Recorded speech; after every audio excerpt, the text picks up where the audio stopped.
Good morning, students of Standard 8. Welcome back to this particular video.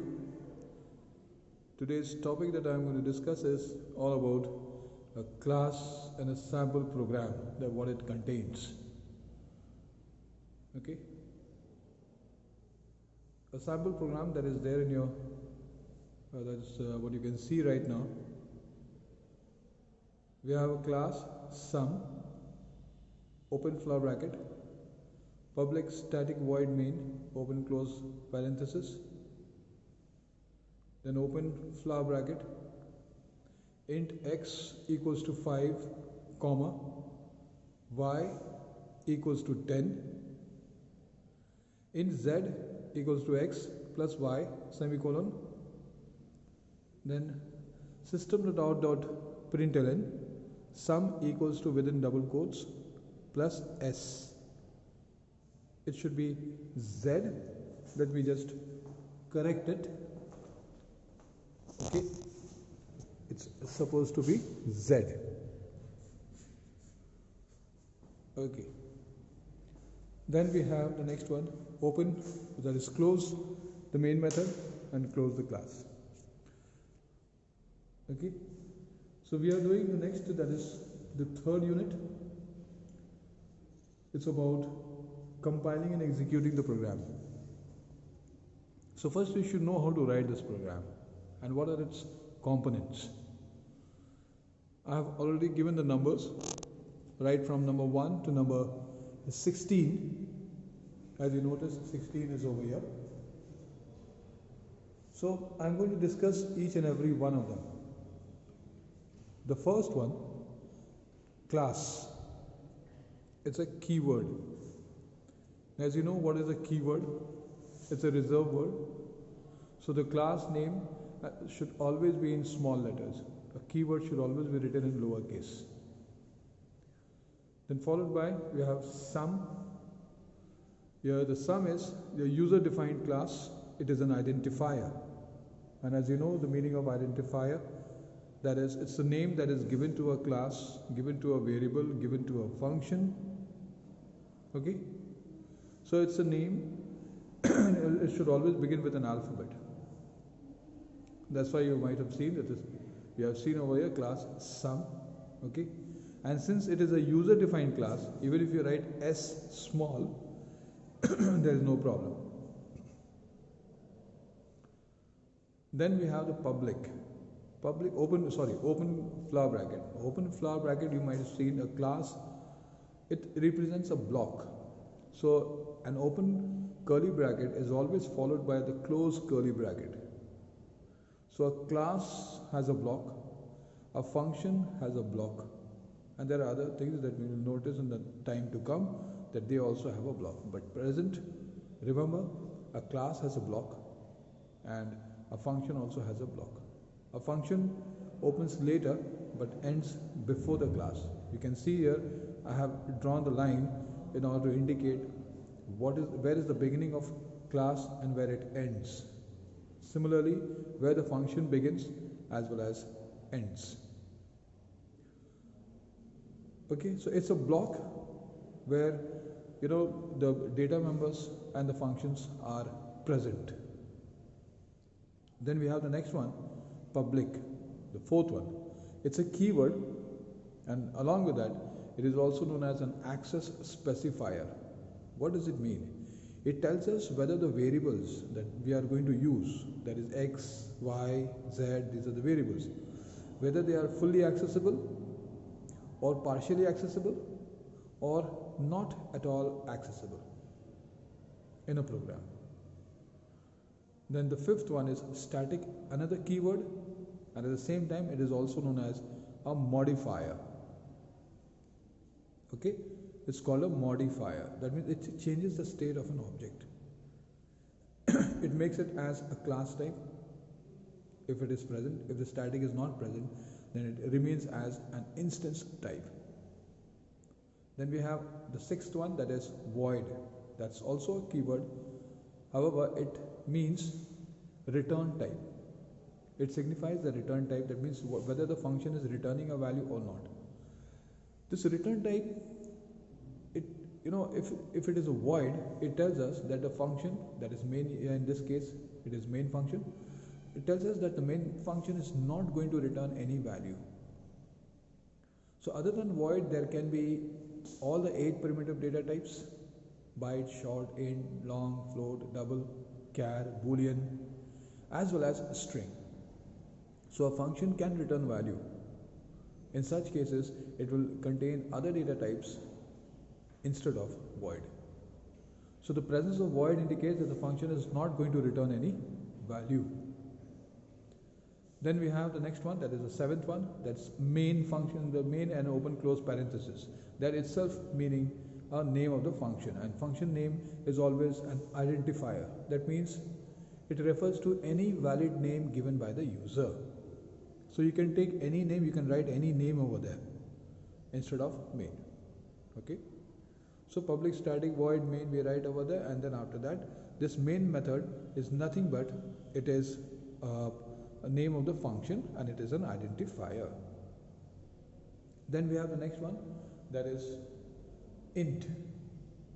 8th one. Int is a variable name. Int is a data type. Here the int, okay, int is a data type. 8th one. It is a data type and it's also a keyword.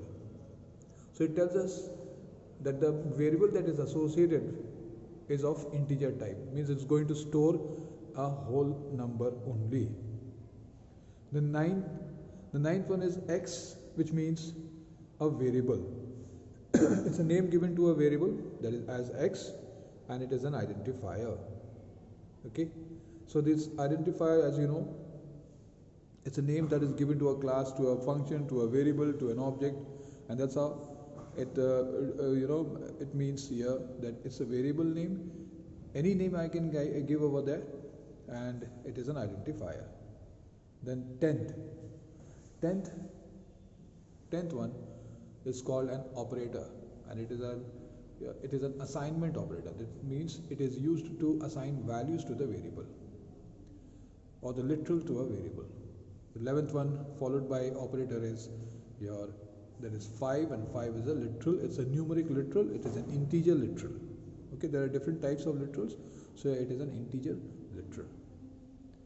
Okay, then 12th is a comma symbol. It is also known as a punctuator or a separator in Java. Even just like comma, you have a semicolon. Okay, then we move on to the next one, that is the 13th one. 13th one is a system.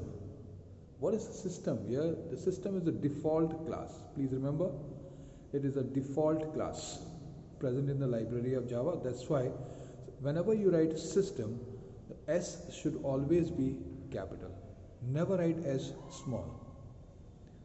System class is always followed by its default object known as out, which represents an output devices. Okay, it refers to the output devices. And then output devices, here out is followed by dot, and then there is a println function. So that is 15th number. This also, it is called a default function. Please remember, it is a default function, so you cannot change the name. Println. I'll tell you something about this one. Println. Okay, within that, it's written over there, sum is equals to and plus z. So the z that is which stores x plus y will be printed over here, and sum is equals to will be printed. Since it is within double quotes, it is a message that you are giving. So message plus the value that will be printed. The final value of z will be printed.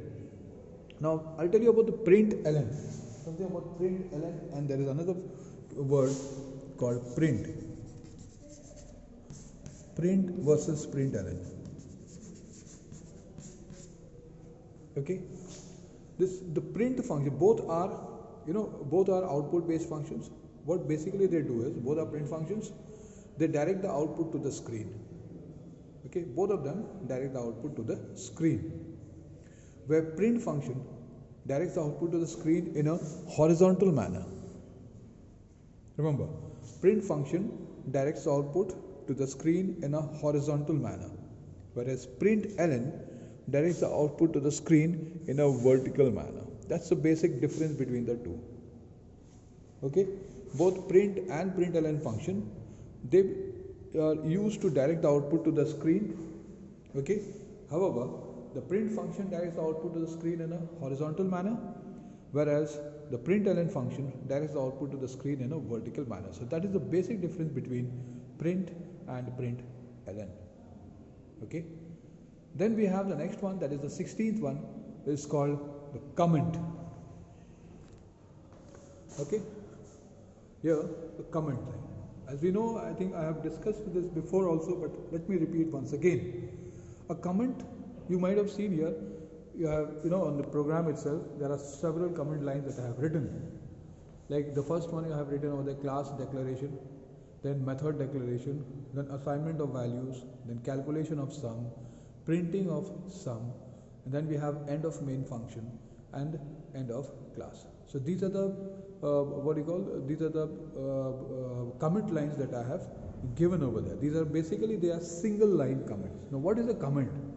A comment basically, or a comment line is basically a non-executable statements. Non-executable means it will not take part in the program execution. Alright? What is it exactly it does is, it signifies, it tells us about the statements. What exactly the statements are doing, performing. Okay? It's for the user to understand. Right? What exactly each statements mean. That is the meaning. Here I have written for every statement, I have written the comment line, but in ICAC, it's not necessary that you have to write and for comment line for every statements.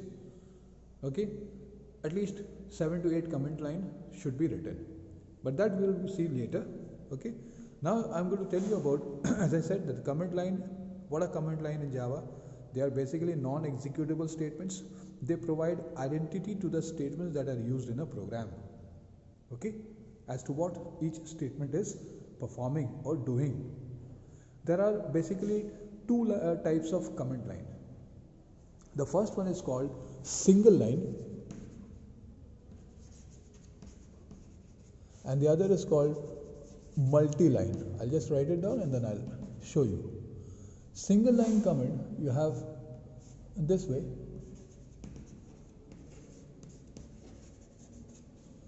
And in multi-line you have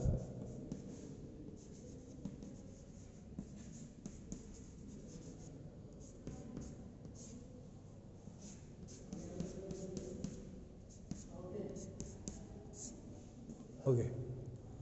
In a single line comment, what happens is you have a double slash followed by a line of text, just like this.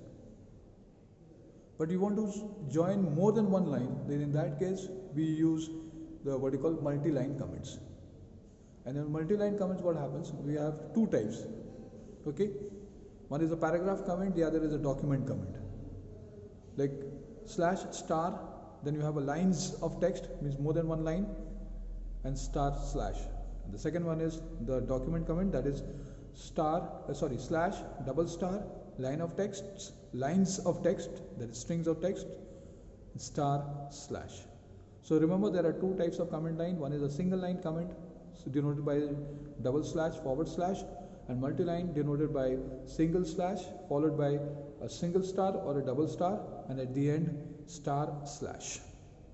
So this is what we have for today, and from the next class onwards I will start with the programs. So remember, this is what exactly that you have over here. So I'm going to give you, you can take the screenshot of this one, this particular part, so that it will be easy for you to understand. Okay.